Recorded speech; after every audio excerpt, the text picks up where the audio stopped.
السلام علیکم ورحمۃ اللہ وبرکاتہ۔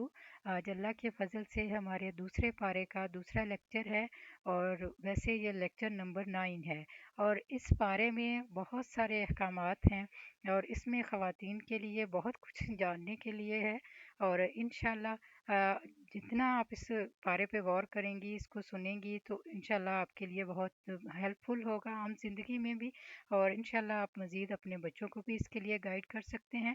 تو آج ہم آیت نمبر 158 سے 186 تک یہ لیکچر سنیں گے۔ تو شروع کرتے ہیں ہم۔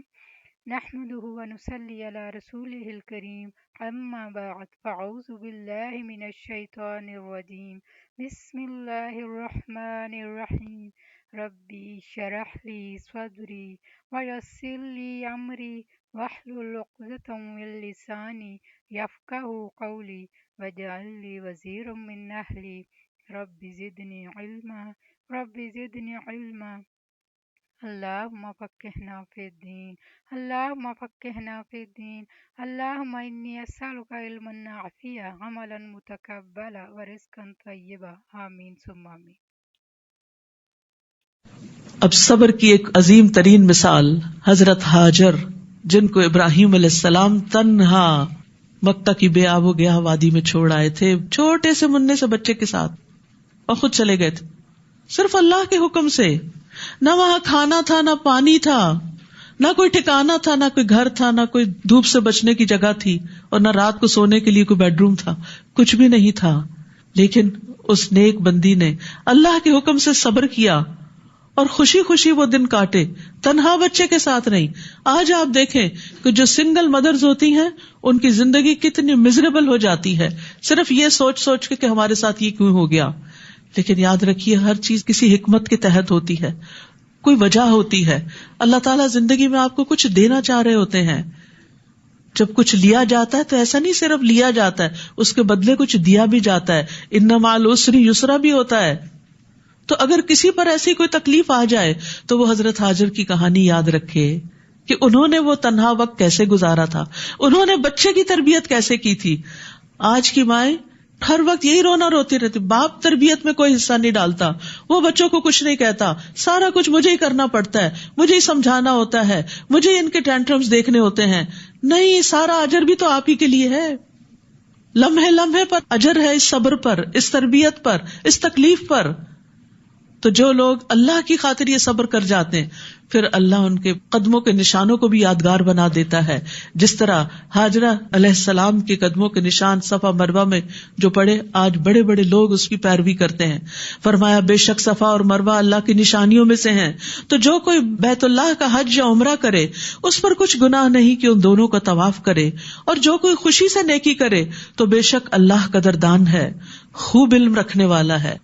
بے شک جو لوگ ہماری نازل کردہ واضح آیات اور ہدایت کو چھپاتے ہیں بعد اس کے کہ ہم نے ان کو اپنی کتاب میں لوگوں کے لیے کھول کر بیان کر دیا ہے، ایسے ہی لوگوں پر اللہ لعنت کرتا ہے، اور تمام لعنت کرنے والے بھی ان پر لعنت کرتے ہیں، مگر وہ لوگ جنہوں نے توبہ کی اور اصلاح کر لی اور کھول کر بیان کر دیا، تو یہی لوگ ہیں جن کی توبہ میں قبول کرتا ہوں، اور میں بہت توبہ قبول کرنے والا، نہایت رحم کرنے والا ہوں۔ بے شک وہ لوگ جنہوں نے کفر کیا اور وہ کفر ہی کی حالت میں مر گئے، یہی وہ لوگ ہیں جن پر اللہ کی اور فرشتوں کی اور لوگوں کی سب کے سب کی لعنت ہے، یعنی وہ اللہ کی رحمت سے محروم ہیں۔ جو اللہ کا انکار کرتے ہوئے دنیا سے جائیں، جو آخرت کا انکار کر کے دنیا سے جائیں، جو فرشتوں کا انکار کر کے دنیا سے جائیں، جو تقدیر کا انکار کر کے دنیا سے جائیں، کیونکہ بیسک فیتھ کے جو پلرز ہیں ان میں سے کسی ایک پلر کا بھی انکار انسان کو کفر سے دوچار کر دیتا ہے۔ خالدین فیہا، ہمیشہ اس میں رہنے والے ہیں، نہ تو ان سے عذاب ہلکا کیا جائے گا اور نہ ہی وہ مہلت دیے جائیں گے۔ وَإِلَٰهُكُمْ إِلَٰهٌ وَاحِدٌ لَا إِلَٰهَ إِلَّا هُوَ الرَّحْمَٰنُ الرَّحِيمُ، اور تم سب کا الہ ایک ہی الہ ہے، اس کے علاوہ، اس کے سوا کوئی الہ برحق نہیں، وہ بہت مہربان ہے، نہایت رحم کرنے والا ہے۔ تو یاد رکھیے ہم سب کا معبود ایک الہ، ایک رب ہے، اس کے سوا کوئی اور اس کی عبادت میں، اس کی صفات میں، اس کے کمالات میں، جمالات میں شریک نہیں۔ اور اس کی دلیل کیا ہے؟ کائنات کی تخلیق، کائنات کی نشانیوں پہ غور کرو. ان فی خلق السماوات والارض، یہ سب کچھ نہ تھا، یہ جس نے بنایا وہی عبادت کے لائق ہے. بے شک آسمانوں اور زمین کی پیدائش میں، اور رات اور دن کے ایک دوسرے کے پیچھے آنے جانے میں، اور ان کشتیوں میں جو سمندر میں ان چیزوں کو لے کر چلتی ہیں جو لوگوں کو نفع دیتی ہیں، اور اس پانی میں جس کو اللہ نے آسمان سے اتارا، پھر اس سے زمین کو اس کی موت کے بعد زندہ کیا، اور اس میں ہر قسم کے جاندار پھیلا دیے، اور ہواؤں کی گردش میں اور بادلوں میں جو آسمان اور زمین کے درمیان مسخر ہیں، پانی سے بھرے ہوئے، تمہارے سر پہ نہیں گرتے. البتہ ان سب میں بہت سی نشانیاں ہیں ان لوگوں کے لیے جو عقل رکھتے ہیں. یعنی اگر کسی تک پیغمبر کی کوئی تعلیم نہ پہنچے، قرآن نہ بھی پہنچے، حدیث نہ بھی پہنچے، کوئی داعی، کوئی دعویٰ دینے والا نہ بھی پہنچے، تو یہ ساری نشانیاں دعوت دے رہی ہیں کہ ان سب کا بنانے والا جو ہے وہی عبادت کے لائق ہے. اسی کے آگے سر جھکاؤ، اسی کو یاد کرو، اسی کے لیے نماز اور اسی کے لیے قربانی اور اسی کے لیے صدقہ اور اسی کے لیے ساری نیکیاں کرو. تمہارے سارے کے سارے اعمال اسی کی محبت میں ہونے چاہیے.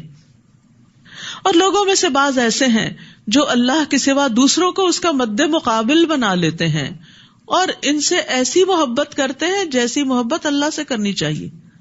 تو یاد رکھیے، مخلوق کی محبت، چاہے وہ آسمان و زمین کی ہو، چاہے وہ کسی انسان کی ہو یا کسی بت کی ہو، مخلوق کی محبت اگر حد سے بڑھ جائے اور اللہ کی محبت سے زیادہ ہو جائے تو وہ شرک فی المحبہ ہو جاتا ہے. تو اس سے بچنے کی ضرورت ہے، کیونکہ اللہ سبحانہ وتعالیٰ فرماتے ہیں والذین آمنوا اشد حبا للہ، اور وہ جو ایمان لائے وہ اللہ کی محبت میں سب سے زیادہ شدید ہیں، سب سے آگے ہے اللہ کی محبت میں. اپنے دلوں کا جائزہ لیجئے، اپنے اندر جھانک کر دیکھیے کہ آپ کی زندگی میں سب سے زیادہ اہم کون ہے، آپ سب سے زیادہ کس کو یاد کرتے ہیں، آپ سب سے زیادہ کس کے ساتھ بات کر کے خوش ہوتے ہیں، آپ سب سے زیادہ کس پہ بھروسہ کرتے ہیں، کس کے سپرد اپنے معاملات کرتے ہیں.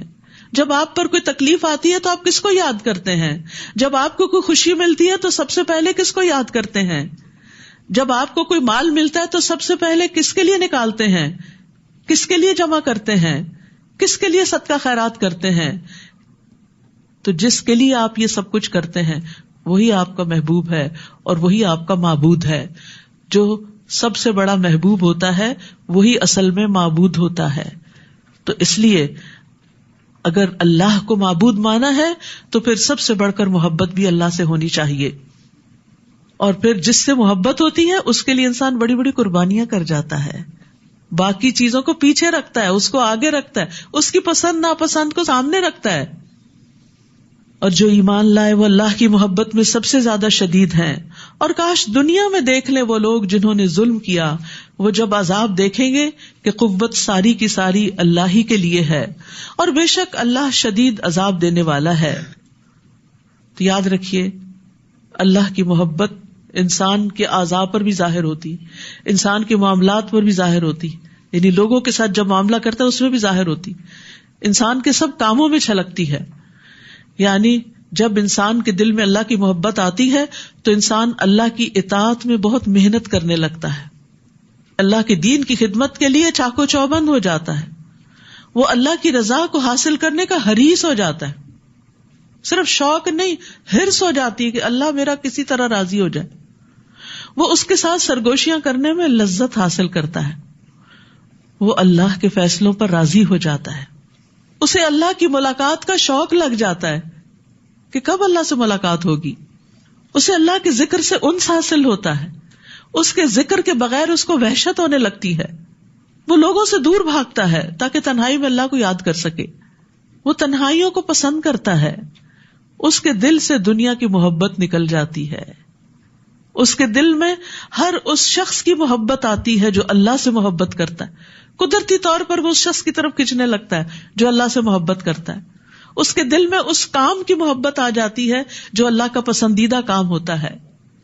وہ اللہ کو سارے کے سارے غیر اللہ پر ترجیح دیتا ہے.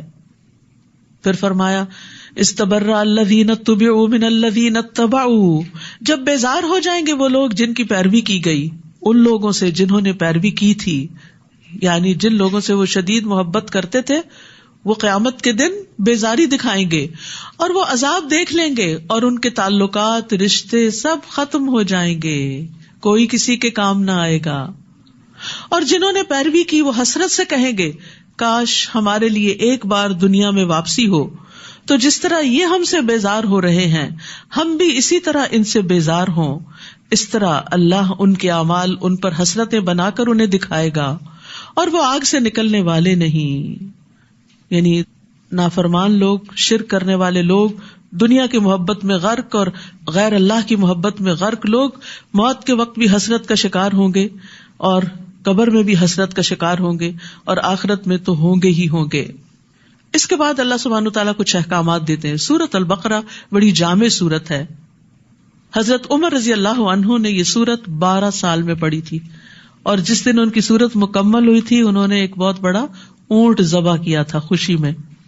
پھر اس کے بعد ان کے بیٹے عبداللہ بن عمر نے یہ سورت 8 سال میں سمجھی تھی. ہم چاہتے ہیں 2.5 دن میں ہو جائے.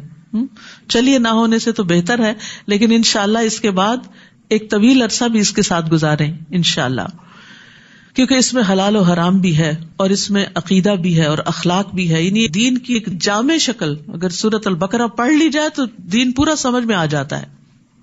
یا ایھا الناس کلوا مما فی الارض حلالا طیبا، اے لوگو، سب کو بتایا جا رہا ہے، سب کے فائدے کی بات ہے.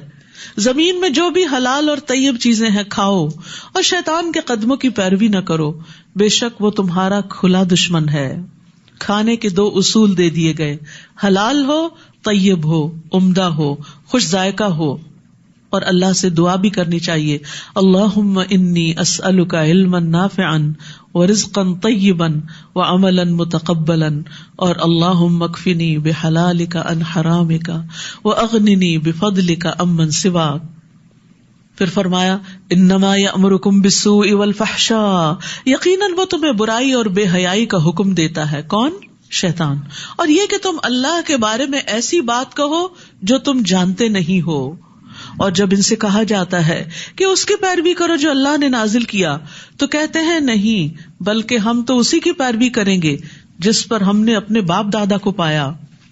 کیا اگرچہ ان کے باپ دادا کچھ عقل نہ رکھتے ہوں اور نہ ہدایت یافتہ ہوں پھر بھی ان کی پیروی کریں گے؟ اور ان لوگوں کی مثال جنہوں نے کفر کیا اس شخص کی مثال کی طرح ہے جو اس کو آواز دے جو پکار اور آواز کے سوا کچھ نہ سنتا ہو. یعنی غیر اللہ کو پکارنا ایسے ہی ہے. وہ بہرے ہیں، گنگے ہیں، اندھے ہیں، بس وہ عقل سے کام نہیں لیتے. پھر ایمان والوں کو خاص طور پر خطاب کیا گیا، یا ایھا الذین آمنوا کلوا من طیبات ما رزقناکم واشکروا للہ ان کنتم ایاہ تعبدون. اے لوگو جو ایمان لائے ہو، کھاؤ اس میں سے جو پاکیزہ چیزیں ہم نے تمہیں بطور رزق عطا کی ہیں. پاکیزہ چیزیں کھاؤ، گلی سڑی نہیں کھاؤ، اور اللہ کا شکر ادا کرو. کھانا منع نہیں، کھانے کے بعد شکر ادا کرنا ضروری ہے.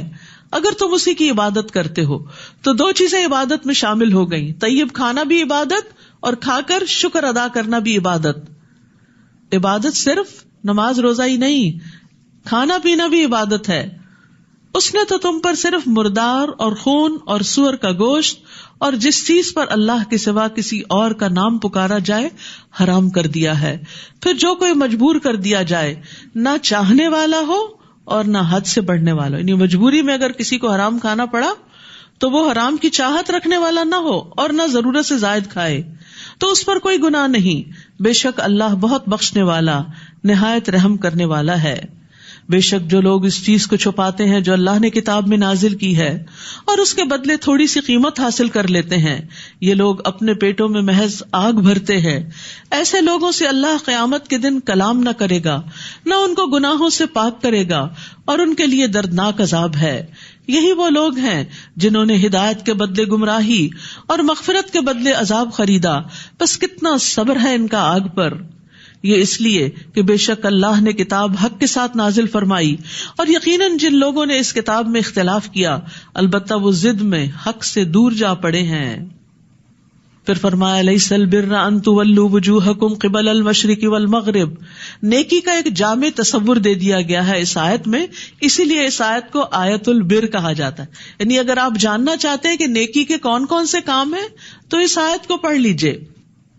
نیکی یہ نہیں کہ تم اپنے رخ مشرق اور مغرب کی طرف پھیر لو، بلکہ نیکی تو اس کی ہے جو اللہ پر اور آخرت کے دن پر اور فرشتوں پر اور کتاب پر اور نبیوں پر ایمان لائے. یعنی سب سے پہلے عقیدہ درست ہو، اس کے بعد حقوق العباد، اور مال سے محبت کے باوجود اسے رشتہ داروں اور یتیموں اور محتاجوں اور مسافر اور سوال کرنے والوں کو اور گردنیں چھڑانے میں دے. اور پھر حقوق اللہ، اور وہ نماز قائم کرے اور زکوٰۃ ادا کرے، اور وہ جو اپنے عہد کو پورا کرنے والے ہیں جب وہ عہد کرے. سبحان اللہ، بہت ساری چیزوں کا اکٹھا ذکر کرنے کے بعد عہد کو الگ سے ذکر کیا گیا. وعدہ خلافی نہ کریں، کمٹمنٹ نبھائیں. جب کسی کے ساتھ کوئی معاہدہ کر لے تو اس کو پورا کریں، اور جب وہ عہد کریں اور سختی اور تکلیف میں اور جنگ کے وقت صبر کرنے والے ہیں. صبر کو بھی الگ سے ہائی لائٹ کیا گیا کہ یہ نیکیوں کی بنیاد ہے. جس کے اندر صبر نہیں وہ نیکی کر نہیں سکتا، کر لے تو سنبھال نہیں سکتا، اور سنبھال لے تو ضائع کرنے سے مشکل سے ہی بچتا ہے. نیکی سنبھالنا بھی صبر کا کام ہے. ورنہ ہم کیا کرتے ہیں، کوئی اچھا سا کام کر کے کرتے اللہ کے لیے، پھر کسی نہ کسی طرح مینشن کر کے لوگوں کو بتاتے ہیں تاکہ یہ ہمیں واہ واہ کرے، ایسے ضائع کر بیٹھتے ہیں. یا کر کے پھر احسان جتانا شروع کر دیتے ہیں، ضائع کر بیٹھتے ہیں، ریاکاری کر کے ضائع کر دیتے ہیں. تو اس طرح یہ سب صبر سے تعلق رکھتا ہے کہ انسان اپنا منہ روک لے کہ نہیں کسی کو نہیں بتانا، اللہ کے لیے کیا نا، کس بات کا چرچا. یہی وہ لوگ ہیں جنہوں نے سچ کہا، یہ سچ کی ڈیفینیشن ہے، اور یہی وہ لوگ ہیں جو تقوی والے ہیں. تو یہاں یہ متقین کی ساری علامات بتا دی گئی. جو تقوی والے ہیں وہی کامیاب ہونے والے ہیں، اور ان کے یہ ٹریٹس ہیں. تو اس ترتیب میں بڑی حکمت ہے. رشتہ داروں کا ذکر، پھر یتیم جو چھوٹے ہوتے ہیں ان کا ذکر، مساکین جو محتاج ہوتے ہیں فاقہ لاحق ہوتا ہے، ابن السبیل مسافر جو کمزور ہوتے ہیں یعنی ان کی سپورٹ کم ہوتی ہے، مانگنے والے اگرچہ وہ محتاج نہ بھی ہوں. اور پھر یہ یاد رکھیے رشتہ دار صدقے کا زیادہ مستحق ہے بنسبت دوسروں کے. پھر فرمایا یا ایھا الذین آمنوا کتب علیکم القصاص فی القتلی، اے لوگوں جو ایمان لائے ہو، تم پر مقتولوں کے بارے میں قصاص لینا فرض کر دیا گیا ہے. آزاد کے بدلے وہی آزاد قاتل، اور غلام کے بدلے وہی غلام قاتل، اور عورت کے بدلے وہی عورت قاتلہ. پھر جسے اس کے بھائی کی طرف سے کچھ بھی معاف کر دیا جائے تو معروف طریقے سے پیروی کرنا اور اچھے طریقے سے اس کو دیت ادا کرنا لازم ہے. یہ تمہارے رب کی طرف سے تخفیف اور رحمت ہے. پھر جو اس کے بعد زیادتی کرے تو اس کے لیے دردناک عذاب ہے. یعنی دیت لینے کے بعد بندہ بھی مار دے تو یہ بڑے ظلم کی بات ہے. وَلَكُمْ فِي الْقِصَاصِ حَيَاةٌ يَا أُولِي الْأَلْبَابِ لَعَلَّكُمْ تَتَّقُونَ، اور تمہارے لیے قصاص میں زندگی ہے اے عقل والو تاکہ تم بچ جاؤ. یعنی آئندہ قتل ہونے بند ہو جائیں گے اگر کچھ قاتلوں کو سزا مل گئی تو دوسروں کے لیے عبرت کا نشان بن جائیں گے. یعنی بظاہر تو زندگی جا رہی ہے لیکن یہ بہت سی زندگیوں کو بچانے کا سبب بن رہی ہے. جب کوئی مر جائے تو پھر اس کے بعد جو کچھ وہ چھوڑتا ہے اس کے لیے کیا کرنا چاہیے. کتب علیکم اذا حضر احدکم الموت ان ترک خیرا الوصیہ، تم پر فرض کیا گیا کہ جب تم میں سے کسی کو موت آنے لگے تو اگر وہ کچھ مال چھوڑے تو والدین اور رشتہ داروں کے لیے معروف طریقے سے وصیت کر جائے. یہ حق ہے تقوی والوں پر. یعنی متقی لوگ وصیت کرتے بھی ہیں اور وصیتوں کو پورا بھی کرتے ہیں. قرآن مجید میں دوسری جگہ بھی وصیت پوری کرنے کی تاکید ہے، اور وصیت اللہ کی طرف سے ایک صدقہ ہے. مال کو خیر میں استعمال کرنا چاہیے اور وارثوں کے لیے بھی کچھ نہ کچھ چھوڑنا چاہیے. اور 1/3 مال کی وصیت کی اجازت دی گئی ہے ہمارے دین میں، 1/3، اور وہ بھی زیادہ بتایا گیا، باقی مال وارثوں کا ہے. تو اس لیے بہتر ہے انسان اپنی زندگی میں ہی اپنے مال سے اپنے لیے آگے اچھے اچھے کام کر کے کچھ بنا لے، کیونکہ جو چھوڑ جائیں گے وہ دوسروں کا ہو جائے گا. آپ کا وہ ہے جو آپ نے استعمال کر لیا، کھا لیا، پہن لیا، اور جو صدقہ کر دیا وہ آپ کا ہو گیا. اور جو آپ نے استعمال نہیں کیا انٹچڈ ہے وہ دوسرے لے جائیں گے، اب وہ استعمال کریں گے، اور یہ بھی نہیں پتا کہاں استعمال کریں گے. اگر وہ نیک ہیں تو خیر کے راستے میں کریں گے، اور اگر وارث دین سے دور ہیں تو وہ اپنی دنیا کی عیاشیوں میں خرچ کریں گے. تو بہتر یہی ہے کہ پھر انسان اپنی آخرت کے لیے اپنے ہاتھوں دنیا میں ہی کچھ نہ کچھ کر لے. فَمَن بَدَّلَهُ بَعْدَ مَا سَمِعَهُ، بس جو شخص اس وصیت کو سننے کے بعد اسے بدل ڈالے تو بے شک اس کے بدلنے کا گناہ ان لوگوں پر ہے جو اس کو بدل دیں گے.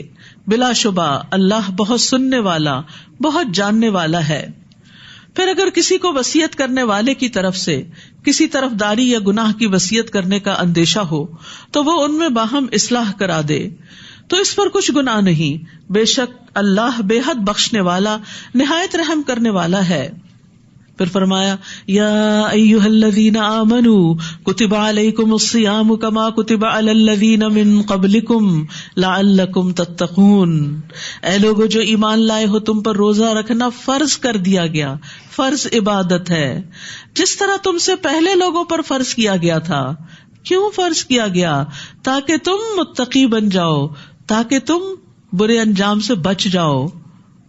روزہ ایک کفایت کرنے والی عبادت ہے. ابو ذر سے مروی انہوں نے پوچھا اللہ کے رسول یہ روزہ کیا ہے؟ آپ نے فرمایا یہ ایسا فرض ہے جو آخرت میں کفایت کر دینے والا ہے. یہ سب سے منفرد عمل ہے، خیر کا دروازہ ہے. جو ایمان اور ثواب کی امید سے روزے رکھے اس کے اگلے پچھلے گناہ معاف کر دیے جائیں گے. روزے کا اجر اللہ کے ذمے ہے. روزے کو اللہ نے اپنے لیے خاص کیا. اور پھر یہ کہ روزہ تقویٰ پیدا کرنے میں ایک بہت اہم کردار ادا کرتا ہے، اور جس کے اندر تقویٰ آ جاتا ہے اس کے سارے کام آسان ہو جاتے ہیں. من یتق اللہ یجعل لہ من امرہ یسرا، اللہ اس کے کام آسان کر دے گا. تو روزے سے تقویٰ، تقوی سے آسانی. یاد رکھیے گا یہ آئندہ جو روزے آنے والے ہیں ان میں خوشی خوشی روزہ رکھنے کا سوچیں. سارا سال نہیں ہے، فکر نہیں کیجیے، بس ایک ہی مہینہ ہے، 11 مہینے چھٹی ہے. ایام معدودات، گنتی کے چند دن ہیں. پھر جو کوئی تم میں سے بیمار ہو یا سفر پر ہو تو دوسرے دنوں سے تعداد پوری کر لے. گنتی پوری کرنا لازم ہے. قضا روزے رکھنے ضروری ہیں اگر بیماری یا سفر کی حالت میں، چاہے مینسز ہیں، چاہے نفاس ہے، کچھ بھی ہے. اور جو لوگ مشکل سے روزہ رکھنے کی طاقت رکھتے ہوں وہ ایک مسکین کا کھانا فدیہ دے دیں. بس جو کوئی خوشی سے نیکی کرے تو وہ اسی کے لیے بہتر ہے. ایک وقت کا کھانا لازم ہے، 2 وقت کا دے دیں تو بہت اچھا ہے. اور یہ کہ تم روزہ رکھو تمہارے حق میں یہ بہتر ہے. یعنی ڈر کے روزہ چھوڑ کے فدیے کی طرف نہیں جاؤ، بلکہ روزہ رکھو، یہ تمہیں زیادہ فائدہ دے گا. ہو سکتا ہے وہ بیماری ہی چلی جائے جس کے ڈر سے تم روزہ چھوڑ رہے ہو. اگر تم علم رکھتے ہو تو انسان بہت سے غلط کام کر جاتا ہے لا علمی سے. تو اللہ نے جب علم دے دیا تو پھر اللہ کے حکم پر عمل کرو گے تو فائدے ہی فائدے ہوں گے. شہر رمضان الذی انزل فیہ القرآن، رمضان کا مہینہ وہ ہے جس میں قرآن نازل کیا گیا. رمضان کی امپورٹنس قرآن کی وجہ سے ہے. تو پھر قرآن کی فضیلت کیا ہوگی، خود قرآن کی برکت کیا ہوگی، اور اس سے ملنے والی رحمتیں کیا ہوں گی کہ جس کی وجہ سے اللہ نے ایک مہینے کو اتنی امپورٹنس دی، اس رات کو جو لیلۃ القدر ہے اتنی زیادہ اہمیت دی. ہدایت ہے لوگوں کے لیے اور روشن دلائل ہے ہدایت اور حق کو باطل میں فرق کرنے کے لیے. تو جو کوئی تم میں سے اس مہینے کو پائے اسے چاہیے کہ اس کے روزے رکھے، اور جو بیمار یا سفر میں ہو تو دوسرے دنوں سے تعداد پوری کر لے. اللہ تمہارے لیے آسانی چاہتا ہے اور وہ تمہارے لیے تنگی کا ارادہ نہیں رکھتا. اور تاکہ تم تعداد پوری کرو، یعنی رمضان میں روزے نہیں رکھ سکتے، بڑی مشکل ہو گئی، کوئی بات نہیں، چھوڑ دو، بعد میں رکھ لینا، یہ ہے آسانی. لیکن گنتی پوری کرنا، ڈنڈی نہیں مارنا. اور تاکہ تم اس پر اللہ کی بڑائی بیان کرو کہ سبحان اللہ، ہمارا رب کتنا عظیم ہے جس نے ہمیں یہ سہولتیں دے رکھی ہیں. اور اس بات پر اللہ کی بڑائی بیان کرو کہ اس نے تمہیں ہدایت بخشی، اور تاکہ تم شکر ادا کرو. تو روزہ رکھنے کا ایک مقصد تقوی کے علاوہ شکر بھی ہے.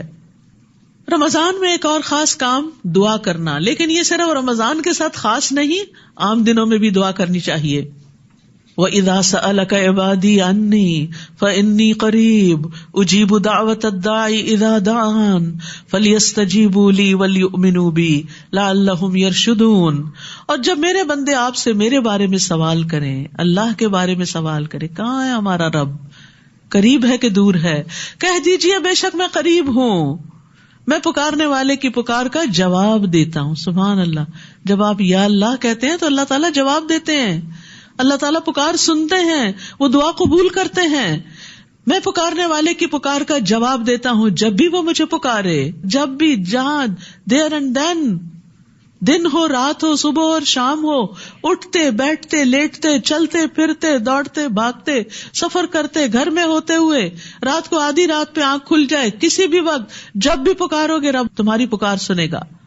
لیکن جواب کے لیے انہیں چاہیے کہ وہ بھی میرا حکم مانے. فَلْيَسْتَجِيبُوا لِي. کوئی بھی ریلیشن شپ دو طرفہ ہوتا ہے. اگر آپ چاہتے ہیں کہ آپ کی بات سنی جائے تو آپ کو بھی بات سننی چاہیے. گھر میں بھی آپ دیکھیں کہ صرف آپ ہی بچوں کی مانتے جائیں اور وہ آپ کی کبھی نہ مانے، یا آپ ہی شوہر کی مانتے جائیں اور وہ آپ کی کبھی نہ مانے. سب کو یاد رکھنا چاہیے ہیلدی ریلیشن شپ چاہے بندوں کے ساتھ ہو یا اللہ سبحانہ وتعالیٰ کے ساتھ، دو طرفہ ریلیشن ہوتا ہے. کسی کو بھی فار گرانٹیڈ نہ لیں کہ وہ اگر آپ کے ساتھ احسان کرتا ہے، آپ کے ساتھ بھلا کرتا ہے تو بس وہ تو اس کو کرنا ہی چاہیے، وہ تو ماں باپ ہے ان کو کرنا ہی چاہیے. جواباً آپ کو بھی کرنا چاہیے. وہ تو میری بہن ہے، مجھ سے زیادہ امیر ہے، اس کو تو مجھ پہ خرچ کرتے ہی رہنا چاہیے. ہاں، کبھی آپ کو بھی اس پہ کچھ خرچ کرنا چاہیے. تو کسی بھی انسان کو، چھوٹا ہو بڑا ہو اپنا ہو پرایا ہو، فار گرانٹیڈ نہ لیں، کسی مطلب سے نہ لیں، خود غرضی اختیار نہ کریں. کوئی اسمائل کرتا ہے تو جواباً اسمائل دیں، کوئی سلام کرتا ہے تو جواب میں سلام کا جواب دیں. کوئی آپ کو اچھا مشورہ دیتا ہے آپ شکریہ ادا کریں اس کا. کوئی آپ کے کسی کام آتا ہے آپ اس کے لیے دعا کریں. یعنی صرف لینے والے نہ بنے، دینے والے بنے. اور جب کوئی احسان کرے اس کا بدلہ تو دیں ہی، کسی بھی شکل میں، چاہے دعا ہی کی شکل میں. لیکن اللہ سبحانہ تعالیٰ کے ساتھ بھی ایسا ہی کہ جب اللہ کا حکم آ جائے تو اللہ تعالیٰ کا حکم مانے. ہم کہتے ہیں میری دعائیں قبول نہیں ہوتی. کیوں؟ آپ کتنی بات مانتے ہیں اللہ کی؟ اپنے گناہوں پر بھی ذرا نظر کر لیں، کیونکہ جو گناہ ہوتے ہیں نا وہ بندے اور اللہ کے بیچ میں دیوار بن جاتے ہیں، رکاوٹ بن جاتے ہیں. بندے کا دل اللہ کی طرح مائل نہیں ہوتا اور پھر بعضوں کا دعائیں بھی قبول نہیں ہوتی. اللہ سبحانہ وتعالیٰ کیا چاہتا ہے؟ یہ بندہ کچھ عرصہ اور ذرا مشکل میں رہے تاکہ یہ اس گناہ کو چھوڑے، ریئلائز کرے اور پھر اس کی دعا سنی جائے. تو اس لیے بہت ضروری ہے کہ ہم اگر چاہتے ہیں کہ ہم مستجاب الدعوات ہو جائیں تو پھر فَلْيَسْتَجِيبُوا لِي، اللہ کی بات مانیں اور اللہ کے احکامات کی پیروی کریں. فرمایا وَلْيُؤْمِنُوا بِي، اور مجھ پر ایمان رکھیں، اعتماد کریں. لَعَلَّهُمْ يَرْشُدُونَ، تاکہ وہ ہدایت پا جائیں. تو یاد رکھیے رمضان آ رہا ہے اور اس میں خوب خوب دعائیں کرنی ہیں، کیونکہ 3 آدمیوں کی دعا رد نہیں کی جاتی. ان میں سے ایک روزے دار کی، یہاں تک کہ وہ افطار کر لے. رمضان کے ہر دن اور رات دعا قبول ہوتی. دعاؤں کی لسٹ بنا لیں، اس وقت بھول جاتی. جب آپ بڑے خشوع میں بیٹھتے ہیں نا دعا کریں، کون سی کریں ذہن سے نکل جاتا ہے. آگے پیچھے آپ پریشان رہتے ہیں، دعا کے وقت وہ پریشانی بھول جاتی. تو جتنی زندگی میں پریشانیاں لکھ لیں، ایک تو ویسے ہی دل ہلکا ہو جائے گا، اور دوسرا یہ کہ ان میں سے ایک ایک کا ذکر کر کر کے اللہ سے دعا کرے.